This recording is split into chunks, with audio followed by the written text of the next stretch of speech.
Хүрээд самдан шиг шашин соёлын наадам.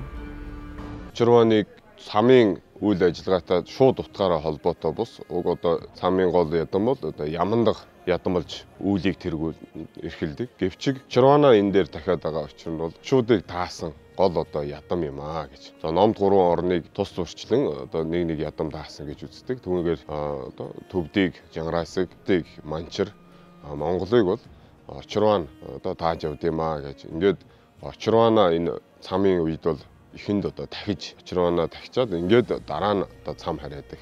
Ийм боломжтой одоо тогтсон. Тэгэхээр монголчуудын хувьд бол одоо өөрийн сайн сайхан бүхнээ даатгаж тухайн одоо цам дээр болж үйл явц бол зүгээр нэг одоо зан үйл төдий биш. Одоо бүжиг наадам үзүр бол биш юм аа. Энэ бол одоо шашны нууц тарины маш одоо чухал одоо зан үйлд тооцогддог. Тэгээд энэ үеэрээ бүгдээрээ нийтээрээ Очирванда одоо амаг бүхнээ даатгаж одоо залбирж явах нэг чухал юм байна. Нийт одоо сүсгтэн олон одоо ард түмэн бол энд л ирж оролцохыг одоо та бүхнээс хүсэж байна.